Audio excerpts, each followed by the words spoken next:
بالنسبه للاخ اللي سولتي عليه وقلتي انا عندي معاه مشكل، واللي قال بما انا راه كنت الصديق ديالو، انا كنت هذا بالفعل هذاك السيد راه كنت الصديق ديالو، وكان بحال خويا، وكنا كنخرجوا بجوج وكنجيو بجوج وكنت تنطاقيه الناس، تنهضر مع الناس القدام. الا ما كنتيش انت من المتابعين ديال رغيب امين منذ سنه 2011، اعتقد في 2011 فاش تعرفت على هذا الشخص هذا، فرجاء ابحث عن فضيحه امير رغيب مع سميت هذاك السيد اللي انت كتسول عليه. ما غاديش نبدا نشرحه.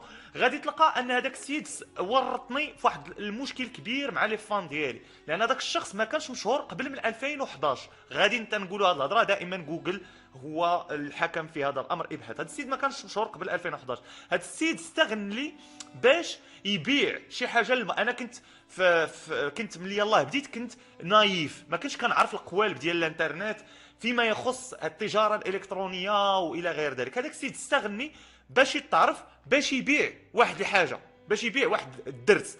هذاك الدرس بطبيعه الحال انا كنت حضرت ليه ملي كان تيديفلوبي، وهذا بطبيعه الحال كواحد الشخص اللي هو خبير ما دخلتش معاه في لي ديتاي، ولكن انا مآمن انه خبير في الدومين ديالو. ملي بارطاجا هذاك الشيء الناس مشاو شراوه، وكانوا بزاف الناس اللي شراو الكورس بثمن غالي. لقاو في الاخر ان ذاك الكورس ما ماشي شي حاجه. فاش ولاو الناس كيعايروني انايا، كيقول لك انت اللي وريتيه لينا، انت اللي درتي لنا، ملي جيت نشوف هذاك الشيء اللي هذا السيد نشر للناس، لقيت هذاك الشيء ماشي هو هذاك. لقيت هذاك الشيء يعني استغل النايفتي ديالي. من ذاك النهار الى هذاك الشخص مخاصم معاه، حيت بسبب لي فان ديالي، بسبب المتابعين ديالي، بسبب الاصدقاء ديالي، لان هاد الناس هادو طاقوا فيا، وحسيت بتانيب الضمير، لان لو هذاك الشخص ما وريتوش لهذوك الناس ما كانوش غادي يكونوا ضحايا. فهذا هو السبب اللي خلاني ان هذاك الشخص ما بقاش الصديق ديالي، وما باقيش بغيتو يكون الصديق ديالي، وما بقيتش بغيت نعرفه.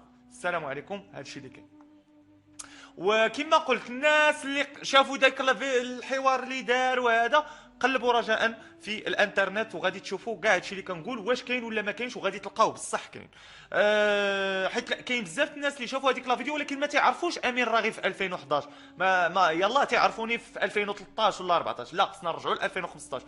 وهذاك السيد تخاصمت معاه من 2011 بسبب في 2012 بسبب هذه الواقعه هذه. وإلا لاحظتوا كذلك، ودائما رجعوا الى جوجل، غتلقاو ان هذاك الشخص ما بقيتش كندوي عليه ابتداء مع 2012. ملي وقع ذاك المشكل ما بقيتش بيني وبينه شي علاقه، وما بقيتش بغيت تكون بيني وبينه شي علاقه، لان هذاك الشخص خطير جدا. ف ما عندي ما ندير به. ما غاديش نقول سميتو لانني لا اريد اشهاره بالمجان. نقولوا ندوزو سؤال اخر. انا تنهضر مع الناس اللي تيعرفوه، الناس اللي كيعرفوه، الناس اللي شافوه. هذوك الناس هما اللي قلبوا عليه، يديروا غير فضيحه امين راغب مع هذاك الشيء. حيت انا تضربت في هذاك لا فيديو، والناس اللي قالوا عليا نصابوا هذا كنعذرهم، لانهم كيسحبون بالماء. انا وهذاك الشخص هذاك الشخص نصبناه على المغاربه، وانا كنت غير ضحيه ديال هذاك، وهذيك هي اللي بقات لي هنايا، لانني كنت ضحيه. واحد استغني باش يوصل للمغاربه، وفي الاخر دار لي مشاكل معاهم، وصافي مشى هو لتايلاند نعس ليه مع راسو بخير، وخلاني انا مع المشاكل.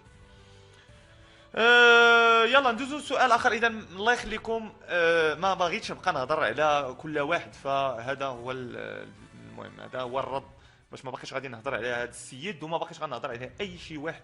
خليونا الله يرحم لكم الوالدين.